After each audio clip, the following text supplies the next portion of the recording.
Good evening, everyone. So nice to just sit quietly, isn't it?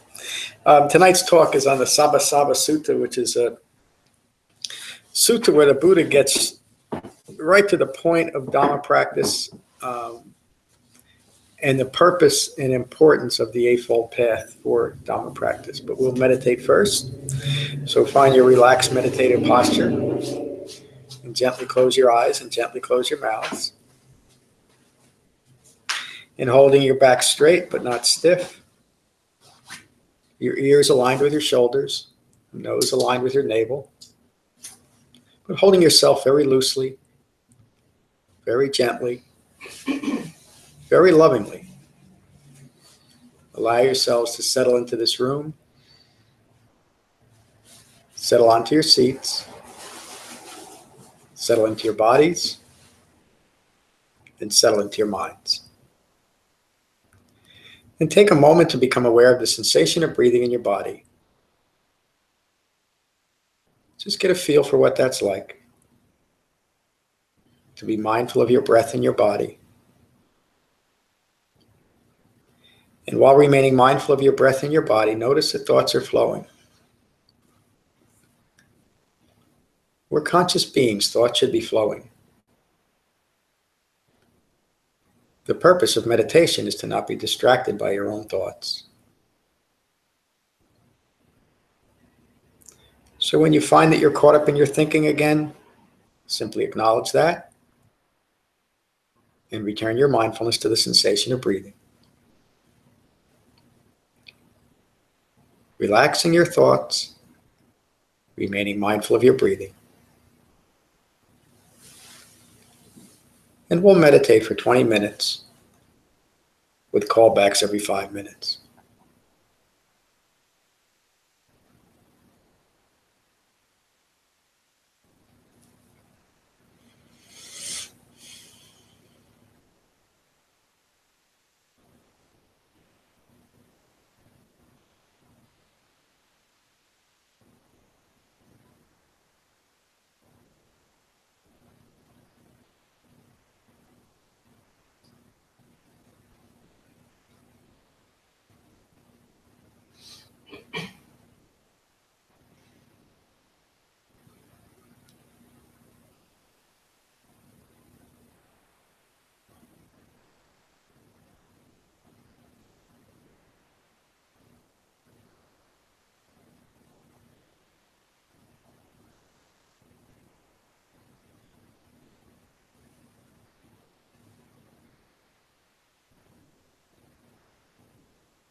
Relaxing thoughts, remaining mindful of your breathing.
relaxing thoughts, remaining mindful of your breathing.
relaxing thoughts, remaining mindful of your breathing.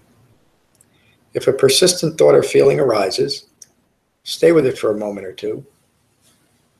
Recognize it as impermanent and return your mindfulness to the sensation of breathing. And we'll meditate for 5 more minutes.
Take a moment to notice the quality of your mind.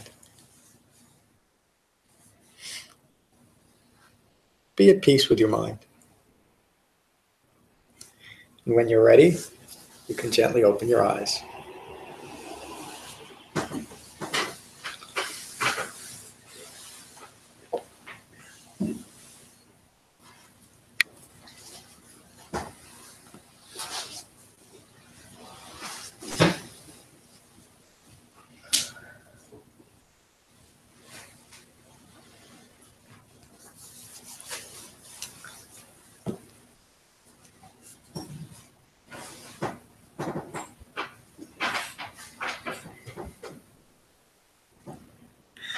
The Sabbasava Sutta. In this sutta, the Buddha teaches the ending of mental fermentations through appropriate or refined mindfulness. And of course, that refined mindfulness is what's framed by the Eightfold Path. Another word often used in the canon for fermentations is defilements. In the Vatupama Sutta, the Buddha describes defilements as greed, ill will, anger, hostility, denigration, domineering, envy, jealousy, hypocrisy, fraud, obstinacy, presumption, conceit, arrogance, vanity, and negligence. Whew, boy, it's a lot, isn't it? So these are also known as fetters and are sometimes simply listed as greed, aversion, and deluded or conditioned thinking. And of course, that's really the issue. All of these things, that long list, is what a mind rooted in ignorance expresses as a common way of living in the world. And if you look at when I was reading over the sutta again, I mean, I've taught the sutta a half dozen times at least. I was thinking how relevant the Buddhist teachings from 2,600 years ago are today. If you think about that list of 16 fermentations, 16 defilements, just about every one of them is expressed in the gross things that we're noticing today, the things that are always in the news. But they're also very common in the underlying issue of conditioned human thinking. There's such a strong movement today in modern Buddhism to insist that the teachings of the Buddha must be adapted and accommodated to fit the problems of today. And yet you can clearly see that the problems of today are the same problems. And the solution is the same. And the solution, really getting to the heart of it, is to recognize and abandon this deluded thinking that the Buddha so clearly described 2,600 years ago. And he realized the common human problem of ignorance, which means to ignore anything that would challenge that ignorance. And that the only way to overcome that would be the Eightfold Path. And again, so immediately when the accommodations and adaptations to the Buddha's teachings are applied and then justified, sometimes vehemently justified, with that same argument, the Eightfold Path is usually dismissed or diminished or completely dismissed.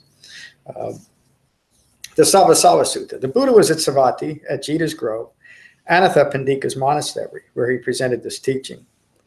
Friends, the ending of the fermentations is for one who knows and understands skillful and unskillful mindfulness. That's exactly what the Eightfold Path teaches. Another way of saying skillful or unskillful is right or wrong. In other words, right view or wrong view, right intention or wrong intention, right speech, wrong speech. It's all part of that recognizing skillful and unskillful. And if you're not engaged with the Eightfold Path, there's no way of recognizing when you're in the unskillful aspects of human existence. The ending of the fermentations is not possible by one who does not know or understand skillful and unskillful mindfulness. When one is inappropriately mindful, fermentations arise and increase. Inappropriately mindful means simply holding in mind things that are unskillful. Mindfulness means to hold in mind or to recollect, despite the adaptations to even that. When we're holding in mind anything that's rooted in ignorance, even if it has a seemingly altruistic bent to it, if it's rooted in ignorance, it can only continue ignorance. This is an essential teaching of the Buddha from 2,600 years ago. When one is skillful in their application of mindfulness, additional fermentations do not arise, and present fermentations are abandoned. Such an important thing. So how do we get out of this? Simply mindfulness. Even if we recognize, and this is where the whole idea, this is why I talk about it, it's so important to be gentle with ourselves. Even if we recognize it in the moment where our minds are rooted in ignorance, the simple recognition and the intention to abandon that ignorance will carry us through, will carry us towards awakening. But anything that we do that, and it's really at that moment, it's hard to pick it up at that moment, but it's really at that moment that ignorance is arising, that we say, well, I need to adapt this in a certain way. And it's usually so subtle that we don't even see it. But it's at that point that we practice the refined mindfulness of the Eightfold Path, and we can start developing or becoming awakened. More, you had a question?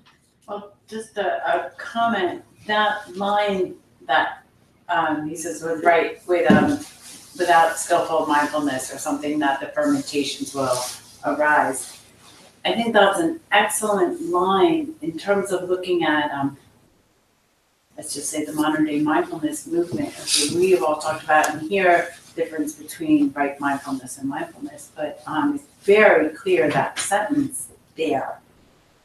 So, when it's been said, and I've heard it said in here and news and lots of different things, well, you can be mindful about anything, but that's a very clear distinction about what the Buddha is referring to, as we know. But that sentence right there, if your mindfulness is incorrect mindfulness, fermentations will arise. So if fermentations are arising, you're not in the Buddhist definition of mindfulness. Yes, thank you for saying that. And even at that point, as long as you recognize that what you're holding in mind is rooted in ignorance, it's at that point that you introduce the Eightfold Path. That's another way of saying we practice restraint at whatever point we are. So there's no point where helplessness should ensue. Liberation, no matter how far away from the reality of the Four Noble Truths we are, it's at that point of recognition that we can start bringing our mind back into reality. We can start practicing the refined mindfulness of the Eightfold Path. Let me continue. Would you just read that sentence one more time? When one is skillful in their application of mindfulness, and listen to the one, these are translations from the Pali, but the words that are used are important too. The application of mindfulness. We need to apply it in a certain way. When one is skillful in their application of mindfulness, additional fermentations, additional thoughts, words, and deeds rooted in ignorance do not arise, and present fermentations are abandoned. Another important, I've been hearing a little bit more lately. Well, that's not true. Often people don't like that word abandon, but it's such a powerful word because it describes exactly what we do. We don't mess around with it. We don't analyze it. We don't try to figure it out. We don't justify it. We don't adapt it. Abandon it. When you recognize ignorance arising in your thoughts, words, and deeds, simply abandon it. You leave it behind, you go on. Yeah. And that's what abandon means, isn't it? Leave it behind and go on. Go on with your life. Go on with your awakening. The Buddha continues, friends, there are 7 ways. 7 ways to abandon fermentations. Number 1, there are fermentations that are to be abandoned by understanding.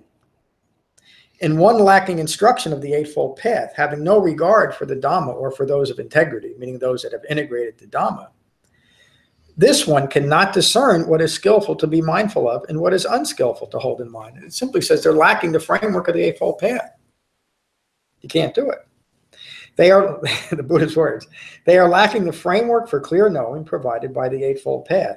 And what ideas that are unskillful, what are the ideas that are unskillful to be mindful of?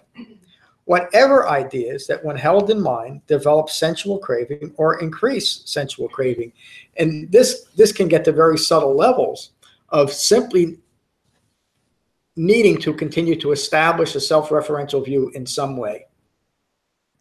And that's exactly what has led to the development of other dhammas. If in the book I get through that pretty clearly in the section on the Pali Canon and how the different teachings arose, and it arose exactly for this reason of what the Buddha was talking about even during his time. But within a few hundred years of his death, actually almost immediately upon his death, people justified adapting and changing the teachings simply on the notion that this is how I think it should be. And the beginning of the Mahasangika sect, that's really the justification that they use. This is how we really want to see it. And so let's change it this way. The Buddha is cautioning against that even during his teaching career because he recognized the common human tendency to do that. In other words, it's not something, I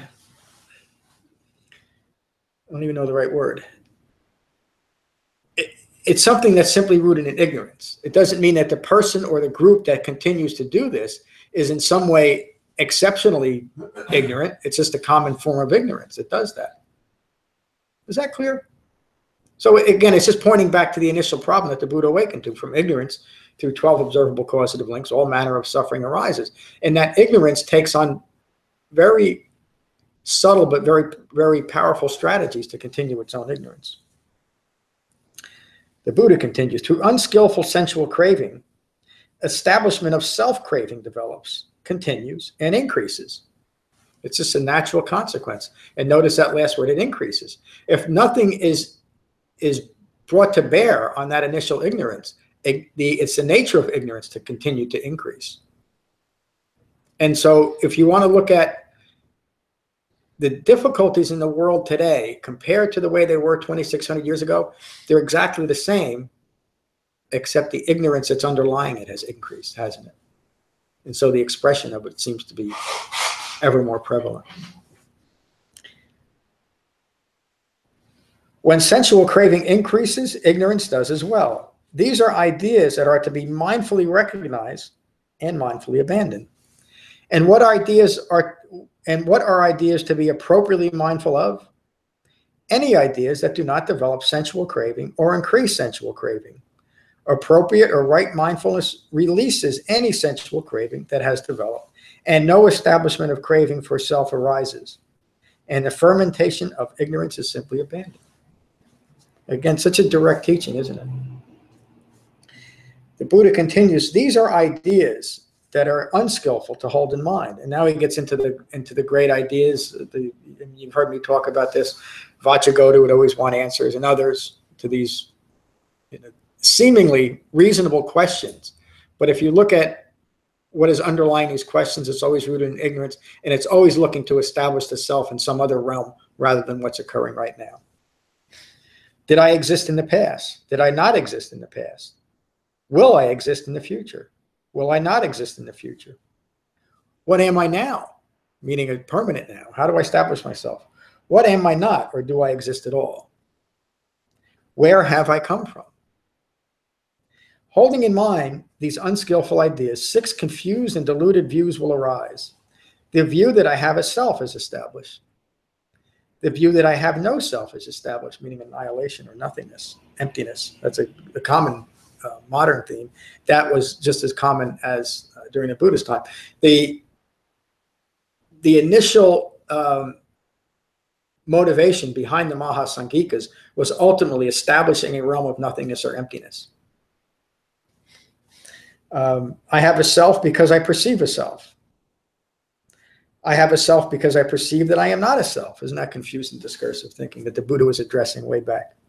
I am not a self because I perceive a self. More confused and discursive thinking. I am constant, everlasting, eternal, and never changing. That's the idea of an eternal soul.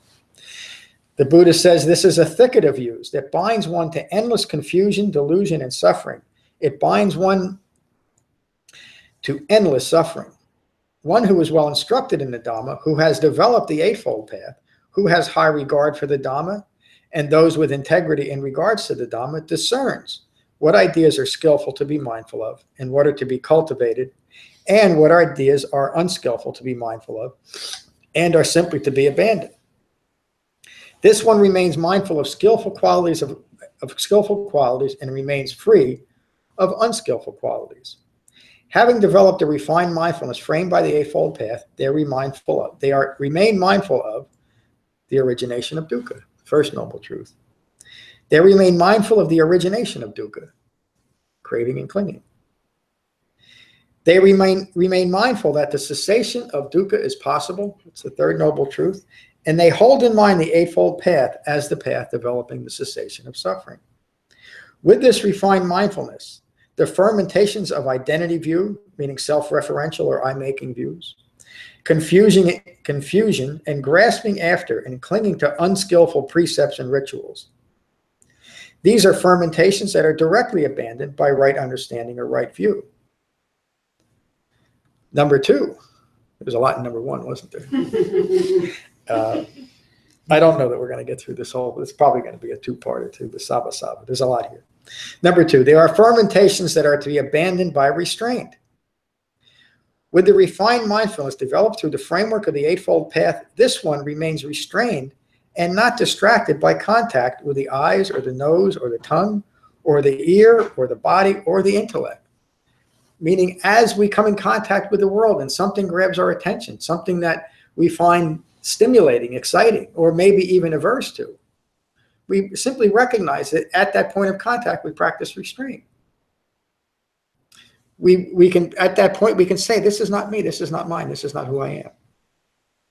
And bring our minds into the present moment. This is why a meditation practice that deepens concentration is what the Buddha taught and why he taught it, because we need a well-concentrated mind to not get distracted into introducing other things at this point, at the point of contact. The fermentations that would arise in those unrestrained at the 6 senses do not arise in one who has developed restraint. We just went through a few different talks on the importance of practicing restraint at the 6th sense base. And that 6th sense base, one of those senses, remember, is ongoing thinking or consciousness rooted in ignorance. And that's perhaps the most difficult thing, to recognize that it is my thinking in this moment. If it's giving rise to something rooted in ignorance, it's my thinking that's the problem. And it's my thinking that I need to practice restraint at, isn't it? And that's very difficult. We need something to interrupt that ongoing process of conditioned thinking. How does a deluded mind know that it's deluded? Through the framework of the Eightfold Path. Number 3, there are fermentations that are to be abandoned by proper use of what is necessary without creating an identity view from using these, which means becoming arrogant of simply practicing something that's useful. This one uses a robe solely for protection and modesty.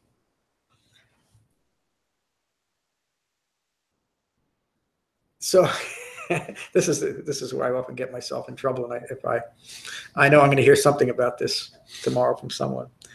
So the Buddha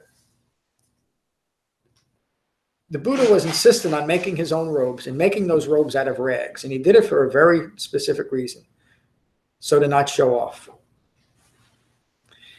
And over time, and this happened immediately upon the Buddha's passing, people started embellishing their robes and putting different things, and I'll just use that word, embellishments, on their robes to signify different things, usually to signify that and create an attachment to a certain group, and also to signify that they were awakening, becoming greater at this. The Buddha wore rags for a very important reason, to show that the outer appearance is completely unimportant. And if you're stuck on it, you're not practicing the Dhamma. And he addressed it 2,600 years ago, still done today. This one uses a robe solely for protection and modesty. This one uses food, not for entertainment or for intoxication, or I love this line, or for growing large, or for beautification, but simply for the survival and continuation of the body, so that the Eightfold Path can be fully developed. Simply practical. This one uses lodging solely for protection and the enjoyment of seclusion.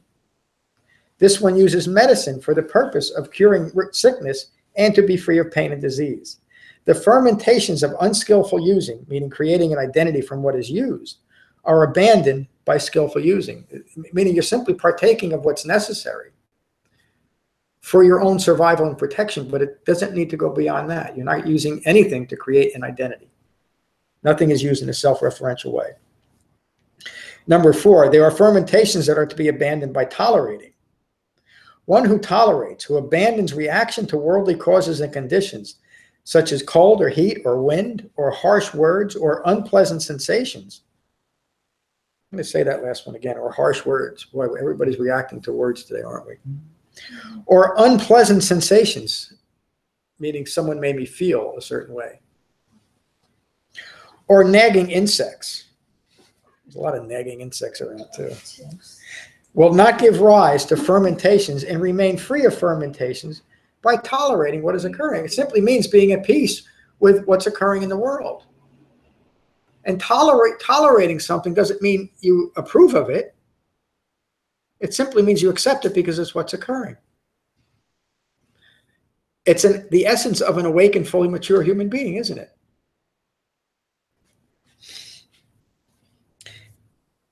That directly flies in the notion that we should reconcile all the world's religions into one common belief and that they're all the same. To me, and when you look at that closely, that is an intolerant view. Rather than recognizing that all beliefs and all religions and all philosophies should, if they can, stand on their own, but we shouldn't adapt them to fit one common belief. That just gives rise to more tension and more intolerance. Number 5, there are fermentations that are to be abandoned by avoiding. One who mindfully avoids sitting in unsuitable seats prone to distraction. Let me read that again. There are fermentations that are to be abandoned by avoiding. One who mindfully avoids sitting in unsuitable seats prone to distraction or eye-making, meaning taking a position. This one avoids sitting with wild or harmful animals, or sitting in brambles, or in a cesspool, or other unsuitable habitats. An awakened human being had to point out, don't be sitting in cesspools. He's also talking about sitting in a cesspool of ignorant views, isn't he? This one avoids association with unskillful friends. That's another following the idea of sitting in cesspools. That's another way of saying sitting in cesspools. Avoiding association with unskillful friends. This one avoids fermentations by avoiding what is skillful to avoid. Throughout the Buddha's teaching career, he talks about the importance of establishing and maintaining skillful associations. And of course, this doesn't mean that we should only associate with to people that are practicing the Dhamma, but as it relates to our Dhamma practice, we should only associate with people that are practicing the Dhamma, or else we're just contributing to the confusion in the world, aren't we?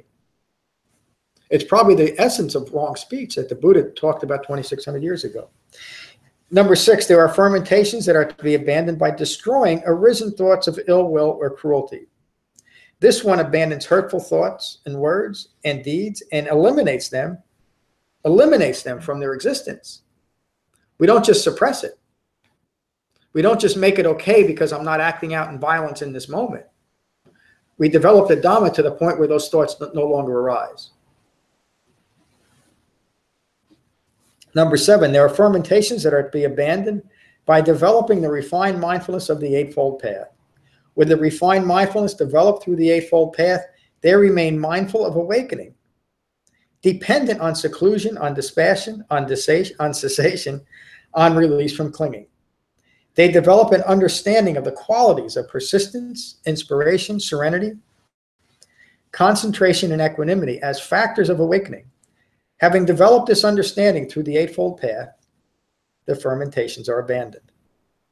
When a Dhamma practitioner has abandoned the fermentations through understanding, through restraint, through proper using, through tolerating, through avoiding, through destroying, and developing, this one has severed all craving and clinging, and has ended all fetters, meaning ended all the defilements, all the fermentations, through right understanding of conceit of eye-making.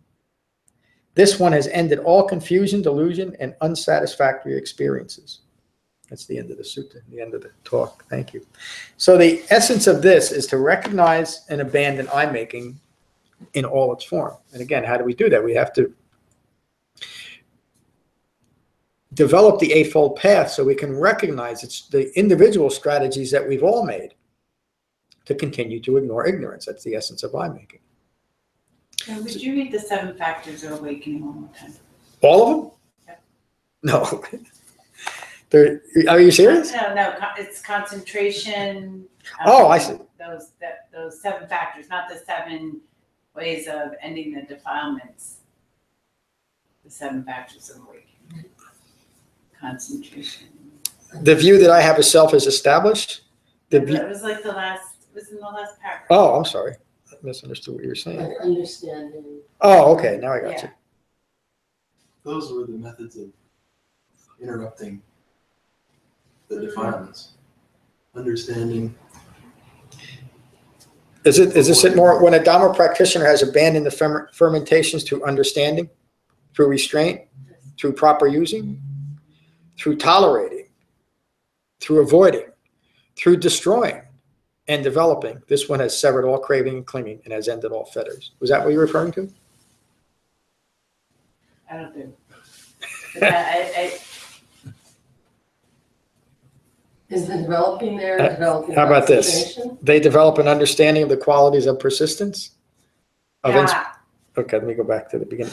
They develop an understanding of the qualities. You're talking about an awakened Well, human yeah, being. those are like the seven. I mean, in a sense, I think sometimes they're referred to as 7 factors of awakening: persistence, Yes. concentration. Yeah.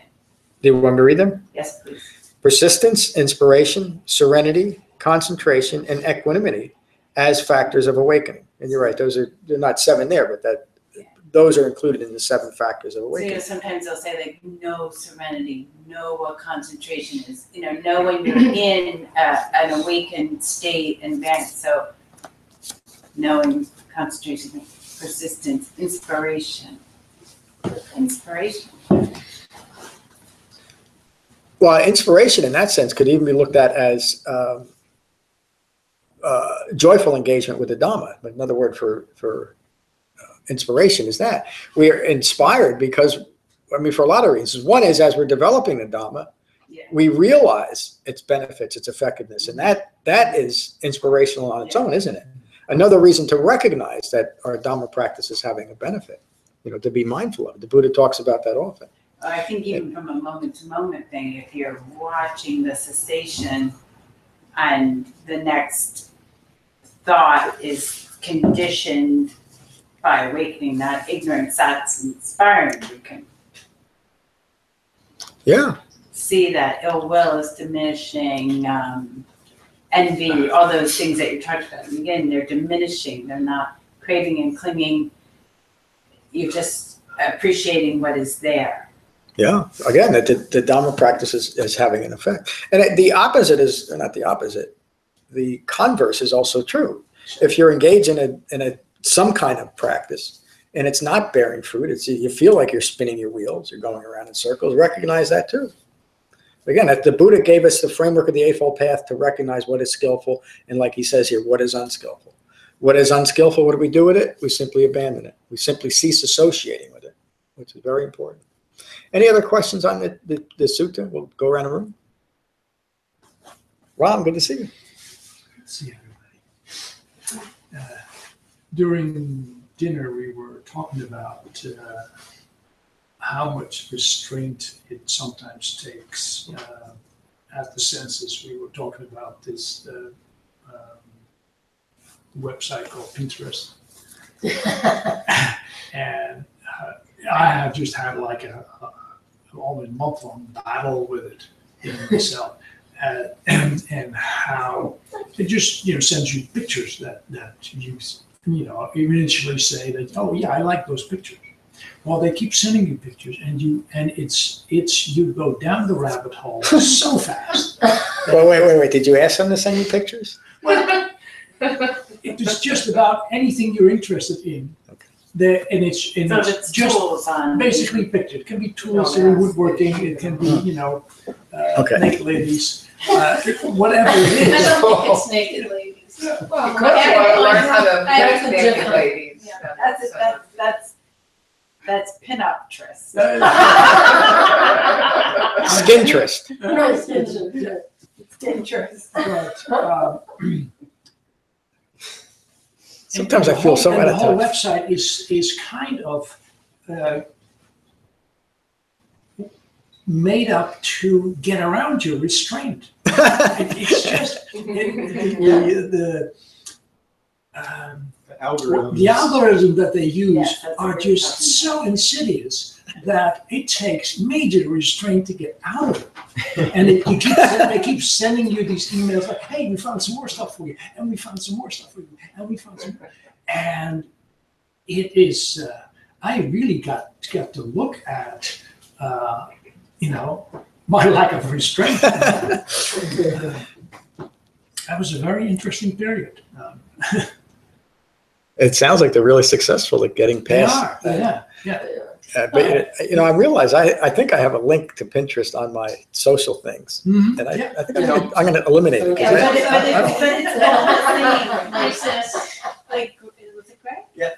Because they're all the algorithms that totally feed into self, because no matter what it is, whether it's Pinterest or anything else, I have bought from Westtown, and they'll say, Maura, you have a great taste. 2 other people liked what you looked at when you were buying that. So it's all really psychologically. And again, I've studied a lot about the way that the algorithms on the internet are developed to play into the psychology of anticipation and aggrandizement. Little serotonin bumps. Yeah, absolutely, and Wow. so the people that have studied, some of those Facebook and Google people like that guy Tristan Harris left and developed something called time well spent, because he said, can we use that information to get us to do what we value more, instead of, because he felt this ethical conflict in working to do. There's another one. Because we really are at the mercy of it. I mean, that's the thing that just breaks my heart. I think what breaks people that develop those programs' hearts when they realize that people don't know how it's all working. Where to play into. Well, an ignorant mind is insatiably chasing after anything that will continue its ignorance, and that's always been the case. Many of the modern millionaires and billionaires have figured out a way to tap into that. Zuckerbergs, et cetera, and whoever created Pinterest. It's just a very great strategy. But when I was young, just a few years ago, there was a period of time, it probably lasted much longer than I had any interest in it at all, but that you could make a lot of money by simply placing very simple classified ads. This is when people actually read magazines. I remember there was an ad that ran, and iterations of this ran a few times before people caught on. The ad simply stated, last chance to send in your dollar. This is 45 years ago at least. The guy made over $1 million. He didn't offer anything in return. Last chance to send in your buck, and over 1 million people send in a dollar bill. And iterations of that prevailed for a while. It got people's interest. In that moment, I'm putting $1 into an envelope, sealing it, putting my 2-cent stamp on. In my mind, I'm distracted enough to not even think past that, am I? And it sounds like Pinterest has figured out another way of doing that in a much more sophisticated way. We'll do anything to continue ignorance. Buy now, there's 40% off. You'll save I $50. But you would have saved nothing if you don't buy it at all. I mean, Well, you would have saved a lot if you don't buy it. Well, I told you I'm going to start an advertising campaign for the new book, and it's just going to be last chance to awaken. Yeah. $1. Well, it is the last. There's nothing untruthful about that. Yeah, send in your $1. You're selling annulments now, huh? Send your answer on the back of a $20 bill. Yeah. And I promise everlasting salvation. Just send in the cash first, and then I'll give it to you. Thank you, Ron. Matt, good to see you. John, good to see you. Good to see you, friends. I really like this sutta because when we think about it, this was a sutta that was given to the monks and the nuns, and some lay people, I'm sure, but all people that had been exposed to the Dhamma already. Yep. And had developed the Dhamma to varying degrees in the Sangha. So I'm sure there were senior monks, senior nuns, and everywhere in between. And yet it was still important to deliver this sutta in the way that it was delivered, in that there's such a habit to be distracted in at least 16 different ways all the time, even senior monks and senior nuns and everyone in between. This was still directed as a teaching for the people that were gathered there. Yep. And what did it tell everybody? But that the Eightfold Path was what interrupts that habit of distracting ourselves through self-referential views, through arrogance, through ill will, through conceit, through all of these different things that I mean, you know, bedazzling your robe. I mean, even that was a thing. Eating to grow large. Right, and eating to grow large. So these things are just common among people. And it's not, the Buddha's not saying people are bad. He's just saying that this is a habit, and this is, you will see this will happen. And when you're in it, orient yourself towards the Eightfold Path to interrupt it, and it's gone. You've cleansed your mind of that defilement right then and there. So this sutta I really like, and that there's, you know, there's more than one way to do that. There's at least 7 ways to do that. And, you know, being a modern person, we got to have options. More options. Yeah, thank you, Matt. This in this sutta, the Buddha almost sounds stern, doesn't he? At least the interpretation, maybe the way that I'm reading it. But he's getting right to the point. He recognized even during that time how easy it was to accommodate what he was teaching to fit your own views. There's kind of a misunderstanding about the society that the Buddha taught in. This was in Savatthi, where most of his teachings were, because that's where his the main monastery was, Anathapindika's monastery. And Savatthi, as were at least a half dozen of the major cities that the Buddha traveled to, were centers of learning and centers of commerce. This wasn't some backward society. This was well-established communities that were trading with the rest of the world, not even just within themselves. And they had all the same problems that we had today. But the Buddha the reason I'm saying that is he was teaching to people that had a certain level of sophistication too. And they were exposed to the equivalents of Pinterest and Facebook, et cetera. It wasn't like they were living in isolation and had no other distractions. There were other teachers that were always coming in and out saying, I got the truth, I'm practicing, I have the one true Dhamma. This is always going on. The Jains were popular back then, they still are. Many of the sects that developed to modern Hinduism were very common then, during the Buddha's time. So again, he was teaching to people that had the same difficulties and the same distractions as we have now. And these are the problems. This is the way to avoid the problem. Integrate the Eightfold Path. And if you don't, you're likely going to stay too distracted to be of any use to yourself or others. Tim, good to see you. Good to see you. Good to see everybody. Expand upon what Matt was saying.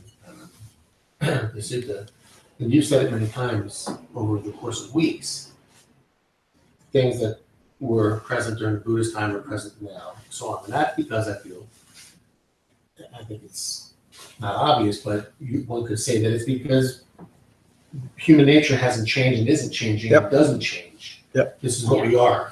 So it may wear a different coat, a different color coat, but 2,000 years from now, we're still here.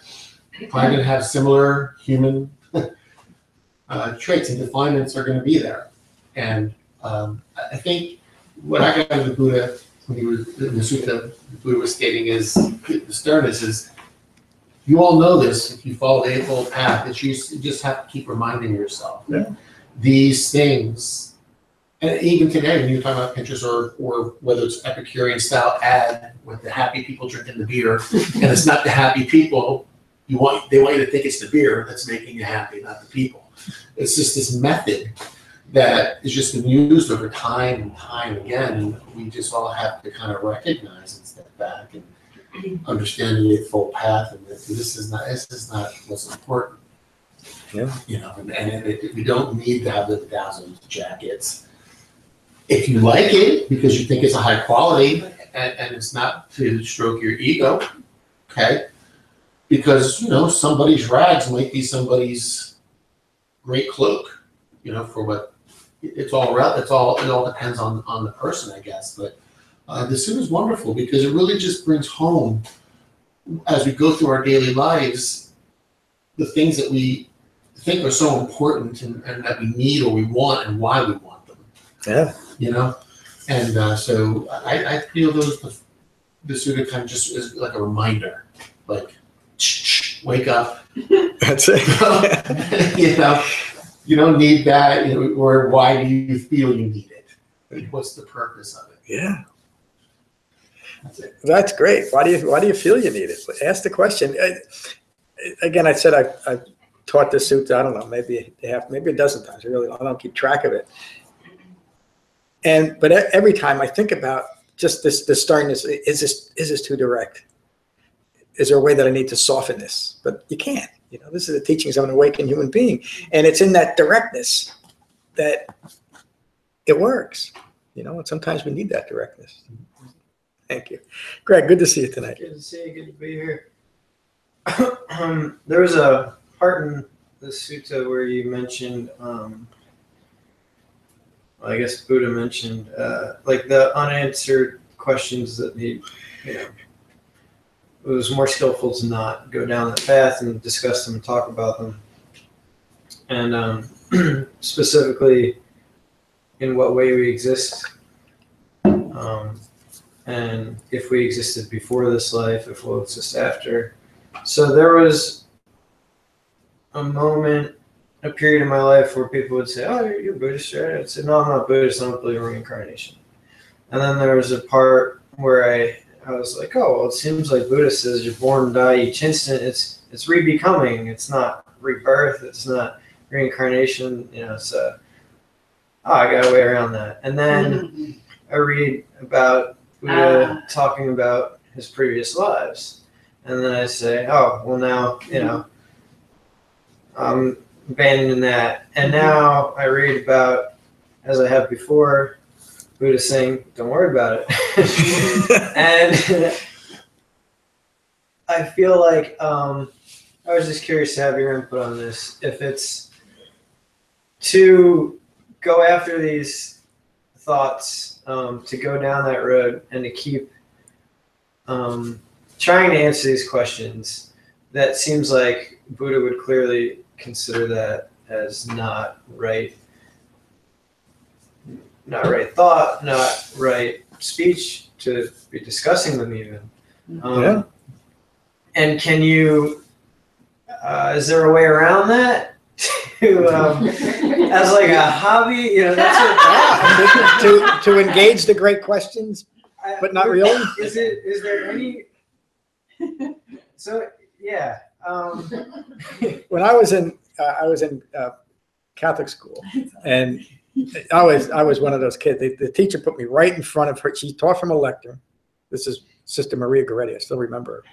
She taught in front of this lectern, and she put my seat right there because I would ask questions like that. And when I would ask those questions, she'd hit me with a ruler.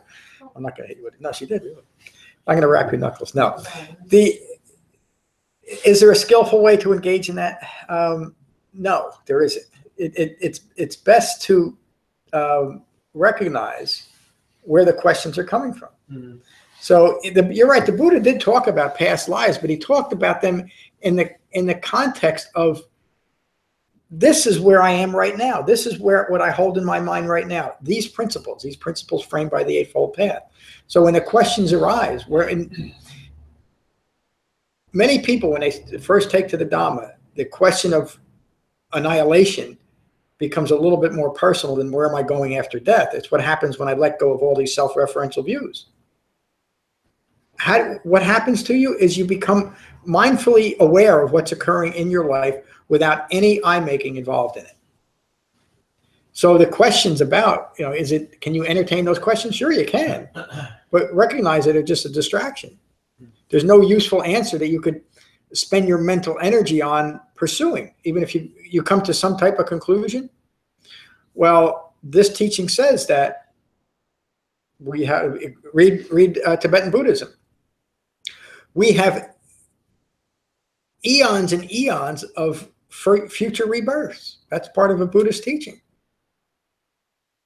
What good is it?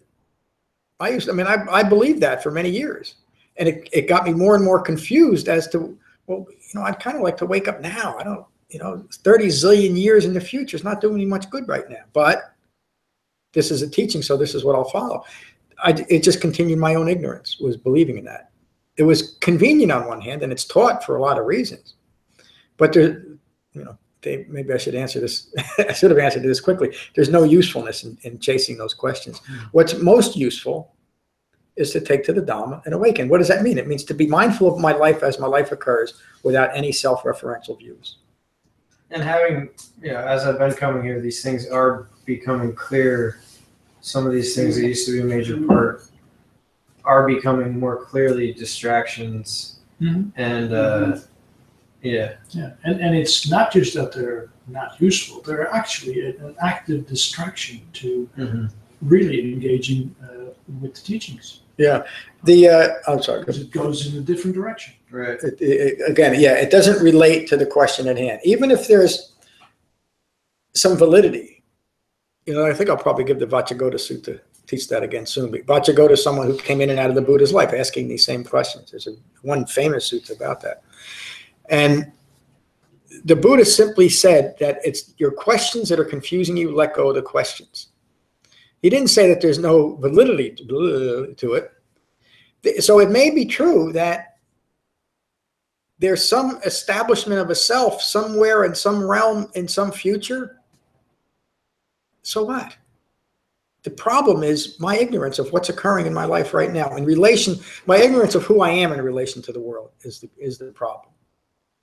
It has nothing to do with those. Those questions are just a distraction or a diversion from the truth. And so pursuing them in any way, whether it's by creating a doctrine that would allow for the continuation of a self in ideas, meaning in my thinking, which is what a lot of modern Buddhism is, or just a proliferation of saying, simply because I'm here, I deserve to have my needs met all the time. I need to get what I need to get. I need to, the modern consumerist point of view that whoever dies with the most toys wins. We're always chasing after those kind of, it's the same, that's the same issue of eye-making that motivates those types of things. Putting on bedazzled clothes. It's all part of ignorance. Whether it manifests itself as having the most expensive clothes or the most expensive house or the most expensive food, or establishing myself in some future realm, it's all the same ignorance. And so the solution is the same. Take to the Dhamma. And that relates to this sutta too. Thank you for the question, Greg, and your comments. This is how the Dhamma develops. We start looking at some of these ideas and ideals that we've held for many, many years and starting to question it and recognizing the ignorance in them. So, thank you. Maura, good to see you. Good to be here. The other thing that I read, I'll try to make it brief, is I'm reading this book right now. It's called Delicious Foods, but that's just a farm. It's kind of like a modern day slavery farm. And they actually have taken crack addicts. It was set in the 80s, and they are working on cultivating watermelons and such and chickens. But the author did a character, and the character's name is Sam, but it's really crack. So it's the mind of crack. Oh, you're in love with me. Oh, don't go there. No, you don't want to do that. No. Keep going those watermelons, because you do that, you'll be able to spend tonight with me, and da. So it's this very seductive voice that keeps this woman enslaved into a life that is compulsive. And Defiled. right. So that's when we were when I'm reading it, it was it makes me think about our addiction to the sixth sense. One of the sixth sense bases For all of is thinking. And and then tonight when you were reading this, I was like, that's so much. And those questions, and when it was in the sutta, oh, that's just like, it's like Sam, it's the crack voice that is just making you go. So when one can, and it's very seductive, and it's, and and they all, like you have said, and the suttas say, they all may be revealed with an awakened mind, but the pursuit of them is coming, like the restraint to abandon that will eventually. So I love when the Buddha says, when I was an unawakened bodhisattva, and so those things. So we don't. They made clear, but like our job now, awakening, is cutting off the roots at the sixth sense bases, and if we keep that clear, and I agree, Matt, that I really like. This is a great sutta, and I hope maybe we can take it a little, again, like there's so much in there, there's so much to be used at so many different levels. But sometimes you just want to eat too much. Yes, it's the same thing as praying for the default path, but some of these very specific directions kind of cut right to the heart of the matter, and you can apply the tool belt instead of Pinterest. The Dhamma tool belt, and so I think it's. Yeah, I know. I was like little post-its and such. So that I really enjoyed it. I was reflecting sometime over this weekend for some reason. I don't know, just about. Maybe it's just like a habit pattern of mine. And when I finally was able to see what my attachment was, and this a habit pattern that I have, it all has to do with like wanting to know, not wanting to not know. Like that has been a really strong element in my life. And I saw it like almost like the Buddha saw all his past lives for a minute. I was like, that is the arc of the big attachment to a self. That does not like to not know.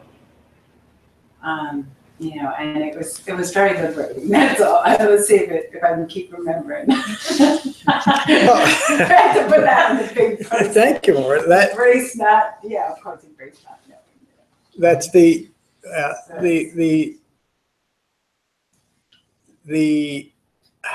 aversion to not knowing is itself rooted in ignorance and manifests. So a self-referential self, every thought, every idea, even an eightfold path that comes up has to have some self-reference in it, or else that ego self has to admit that it doesn't know, that it is ignorant. The strategies to continue to ignore ignorance are astonishing. And they manifest in while you were talking, this to me, this is one of the, I don't even like to use a word, but one of the most important suttas, just in the way that it really gets to the heart of the matter. And how fortunate we are to have these teachings that were given 2,600 years ago in Frenchtown tonight.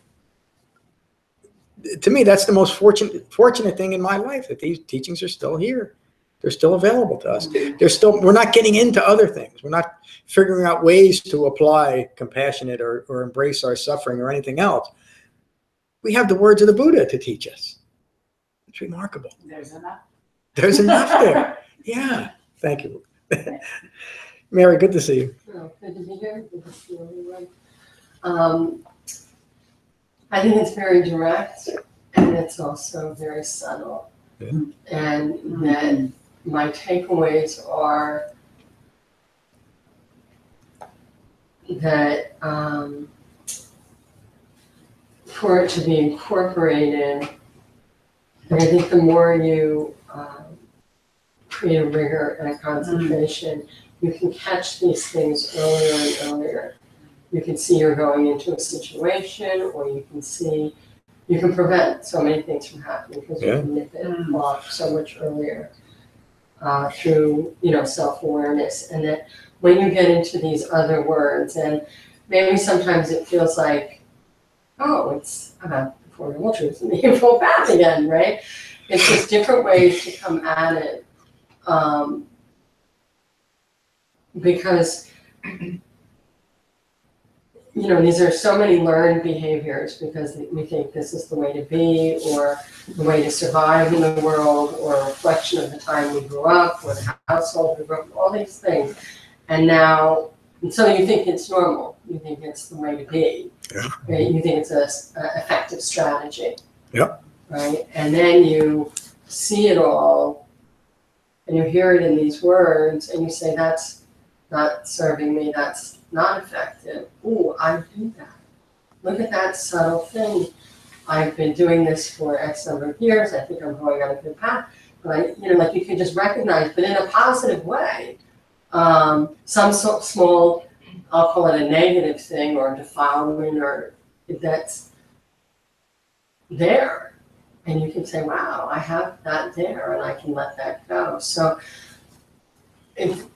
to me, it's so positive, because once you have that level of awareness, it's either immediate or a very short amount of time that it's probably going bye-bye, and your happiness is, going to be on the rise, because you are just much more skillful in, like, not that I've ever seen the movie The Matrix, but I've seen that scene, and it's going around, and you almost start living like that, where everything's in a slower motion, and you can see and you can prevent certain things from happening. And sometimes it's so subtle that it's not till you assess your day, and like, I started the day knowing I had 4 difficult conversations that I had to lead on the phone, multiple people, and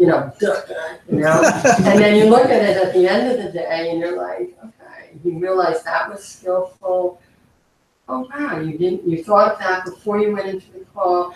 I might not have even done something deliberately, but I can at least go and look back and say, there was, and then to hear this, I can then say, there was this, or it's the absence of stuff. Yeah. Right? It's the absence of those defilements and everything that you can go back and assess your day and say, that wasn't there today, and that created effective outcomes and good things for other people, even in addition to myself. So it's so subtle, and I really, really, really like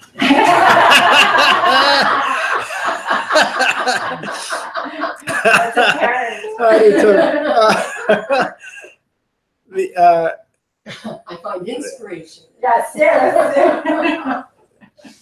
I hope the YouTubers. Mary said she really, really, really likes it. And what you're describing is the refined mindfulness that develops through the Eightfold Path. It's that direct application of it that changes everything. It's not. There's no concepts there. You're the actual experience of right mindfulness. Absolutely. Yeah, and it is. It gets to very subtle and very pervasive levels, almost without us knowing it. That's why it's important to recognize it when it happens too. Right. That's the way it works. Thank you so much. Bonnie, good to see you tonight. How are you? Good. Good. Okay. I don't really have much to add. Everybody said comments about what we've heard, and just taking it in and keep practicing and looking and seeing. Glad you're here. Liz, good to see you. Good to see you too. I don't have too much. Of course, it's always good to hear the same thing said many different ways, so that it starts to fold in, and what Mary said about it being so subtle and so nuanced. It's really interesting. the idea of knowing and not knowing. We have sort of a running joke where someone will say, "Oh, I can Google that," and then we'll say, "Or we could just not know." And if you can just not know, then that's kind of, you know, for me, one less thing to forget 10 minutes later. But anyway, my practice is going well, and thank you very much, John. Thank you. Thank you for that example of restraint. It's just not knowing. Lorna, good to see you.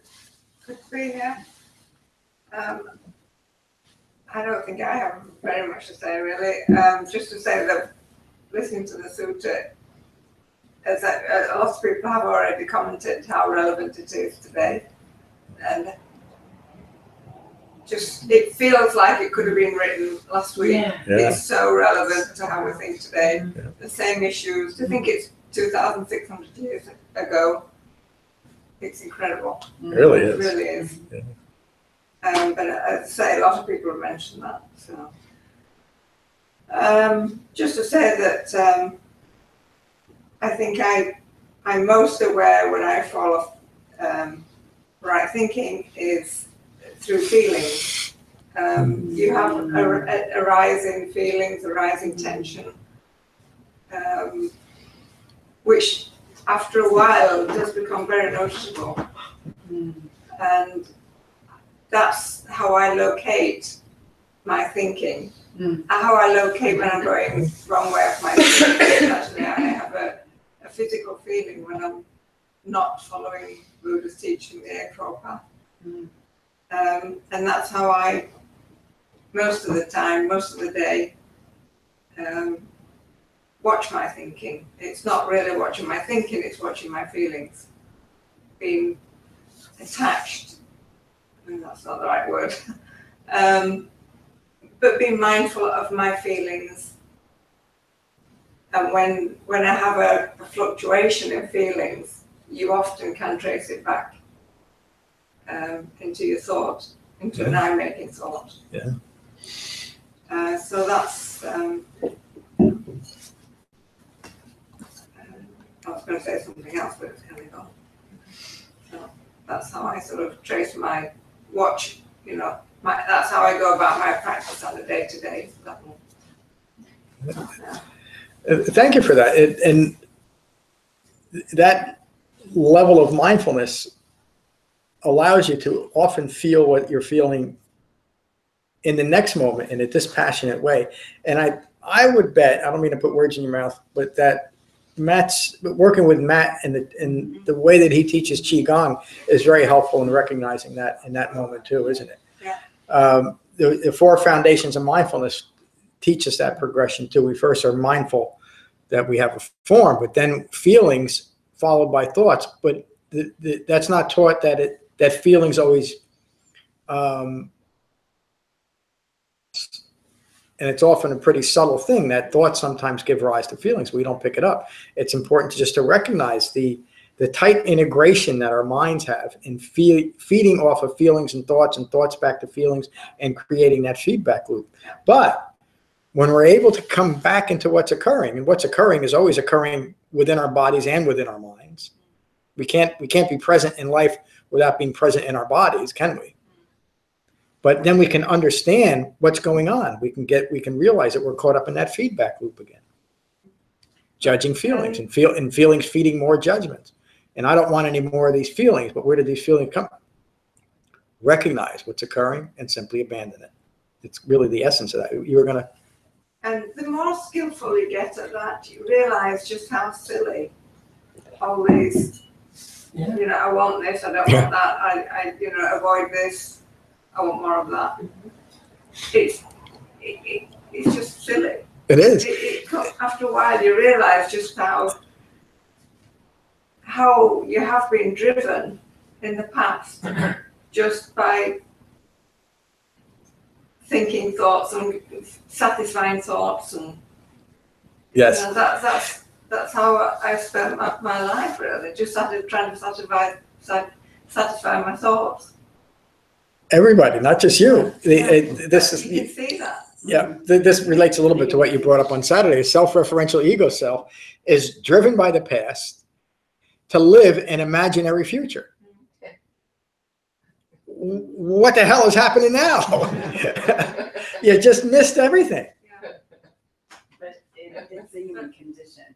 And Oh, it's conditioned thinking, yeah.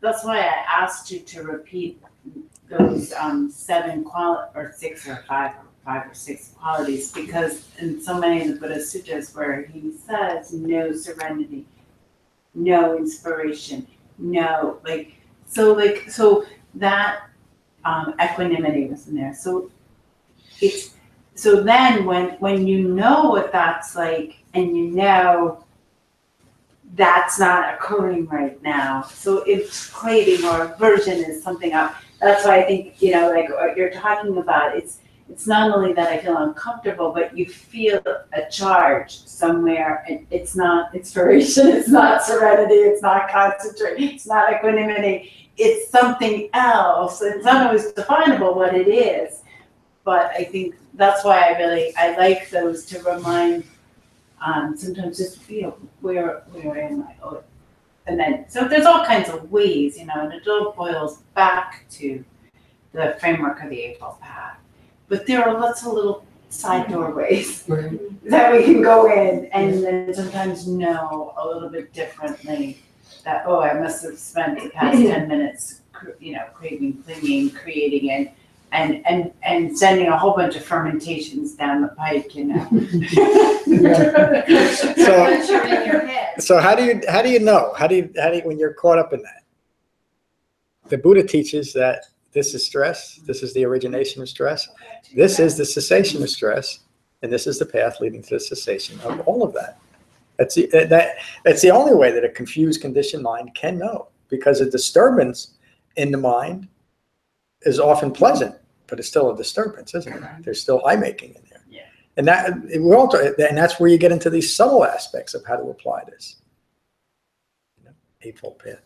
What a wonderful class tonight. Great sutta. Any other questions or comments on tonight's class? Our Dana dinner is 2 weeks from tonight.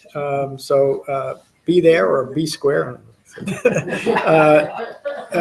There's info on Cross River Meditation. If you need, I think everybody knows about the Dana dinner by now, but there is info on Cross River Meditation. And our ongoing Dana project is the Rare Learning Cooperative. Greg had a great session with them today. The idea behind that is if you'd like to teach something there, it could be anything, doesn't necessarily have to be your profession. Send me a paragraph or 2 about what you'd like to teach, and we'll get that down to them. Where'd you teach, Greg?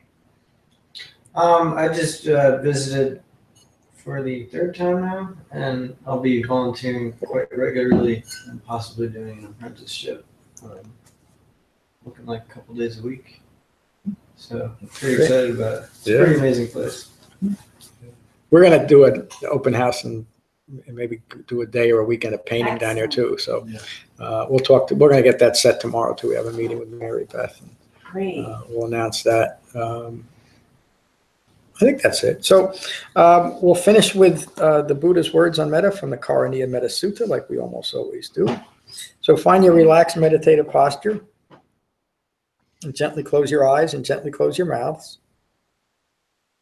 And again, take a moment to become aware of the sensation of breathing in your body, and let that mindfulness of your breath cease any distracting thoughts to the past or to the future, or that may have arisen from our talk tonight. And these are the Buddha's words on metta. This is what should be done by one who is skilled in goodness and who knows the path of peace. Let them be able and upright, straightforward and gentle in speech, humble and not conceited, contented and easily satisfied, unburdened with duties and frugal in their ways, peaceful and calm and wise and skillful, not proud or demanding in nature. Let them not do the slightest thing that the wise would later reprove. Wishing in gladness and in safety, may all beings be at ease. Whatever living beings there may be, whether they are weak or strong, omitting none, the great or the mighty, medium, short, or small, the seen and the unseen, those living near and far away, those born and to be born, may all beings be at ease. Let none deceive another or despise any being in any state. Let none through anger or ill will wish harm upon another. Even as a mother protects with her life her child, her only child, so with a boundless heart should one cherish all living beings. Radiating kindness over the entire world, spreading upwards to the skies and downwards to the depths, outwards and unbounded, freed from hatred and ill will. Whether standing or walking, seated or lying down, free from drowsiness, one should sustain this recollection. This is said to be the sublime abiding. By not holding to fixed views, the pure-hearted one, having clarity of vision, being freed from all sense desires, is not born again into this world. Thank you all for a wonderful class. Peace.